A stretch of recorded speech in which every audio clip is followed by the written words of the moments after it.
외지인 싹쓸이라 집값 빠질 때 찜하자. 서울 아파트에 대한 이야기입니다. 여러분, 이게 실제로 현실이 됐어요. 한번 보실래요? 외지인이 서울 아파트를 매매한 비중 2023년입니다. 24.6%입니다. 진짜 대단하죠. 엄청나게 늘었습니다. 이게 지표로 보면 분명히 눈에 보입니다. 서울 아파트 총 매매 건수가 36,439건이었거든요. 그중에 8,955건 24.6%가 외지인들이 서울의 아파트를 샀습니다.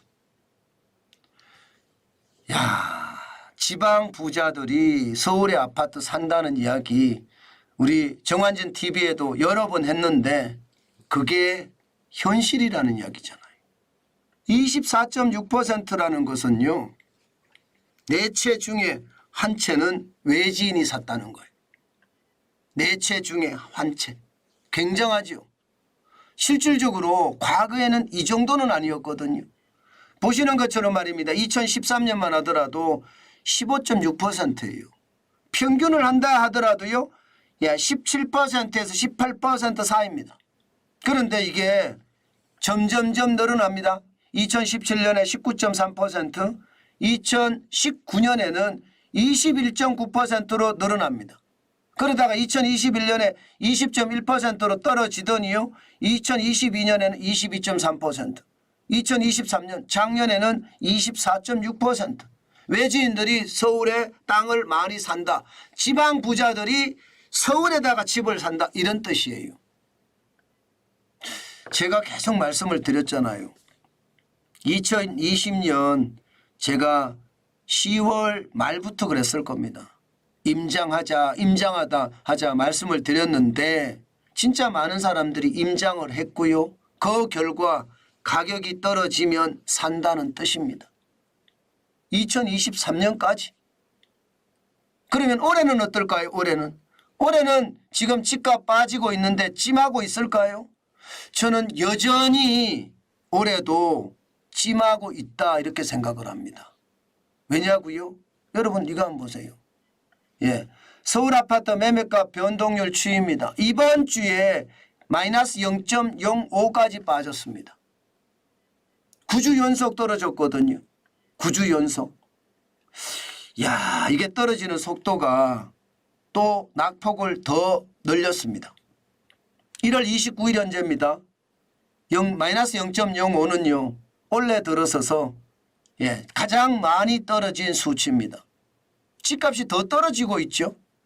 이게 서울만 떨어지는 게 아닙니다. 수도권도 마찬가지입니다. 수도권은 0.06까지 떨어졌습니다. 0.06까지. 더 빨리 떨어지고 있죠. 굉장히 더 빨리 떨어지고 있습니다. 이거 도대체 뭘까요? 와, 이거 시장을 보면 저는 무섭다 이런 생각이 드네요. 굉장히 무섭다 생각이 드네요. 수도권은 0.06까지 떨어지니까 이게 2024년 1월 1일에 0.06이 떨어진 적도 있거든요. 그런데 빨리 떨어지죠. 굉장히 빨리 떨어지죠. 저는 이것이 굉장히 충격이라고 생각을 합니다. 굉장히 충격이라고. 생각했던 것보다가 훨씬 더 충격이 되고 있다 이런 뜻입니다. 전국도 마찬가지입니다. 지금 수도권이 10주 연속 떨어졌잖아요. 전국은 9주 연속 떨어졌습니다. 이게 작년 11월 27일 날 마이너스 0.01까지 빠지더니요. 올해 1월 29일 날 0.06까지 낙폭을 더 늘리고 있습니다. 낙폭을. 낙폭을 늘리고 있는 것은 어떻게 생각하면 시장의 분위기가 달라진다는 이야기죠. 달라진다는 이야기. 굉장히 많이 달라진다는 이야기잖아요. 그죠? 낙폭 자체가. 그죠? 저는 이것을 보면서 시장의 분위기가 많이 달라진다 이런 생각을 합니다. 지방의 부자들이 서울에 집을 산다. 그런데 앞으로도 집이 더 떨어질 거예요. 지금 서울 아파트 월별 거래량 추이를 보면 여러분 보시는 것처럼 12월에도 말입니다. 12월에도 2,000건을 못 넘었습니다. 11월에 1,843건이었거든요. 12월에는요 1,822건이에요. 1,822건. 예, 결국 말입니다. 작년 8월에 3,899건 이렇게 거래가 되더니 결국 2,000건 밑으로 떨어졌습니다. 2달 연속. 아마 1월 달도 2,000건 넘 밑으로 떨어질 가능성 굉장히 많습니다. 그러면 여러분 지방의 부자들 서울에 자꾸 집 살라고 안 할까요? 저는 계속 살려고 할 거라고 봅니다. 이게 과거처럼 2022년 2월에 820건, 2022년 10월에 559건 그 정도는 아니지만 전체적으로는요. 지금 집에 대한 구매가 굉장히 많이 떨어진다 이렇게 봐야 됩니다. 그런데 말입니다. 우리가 예리하게 볼 필요가 있거든요. 예리하게. 뭘 예리하게 볼 필요가 있느냐. 이게 평균 거래 금액은 약간 올라갔습니다.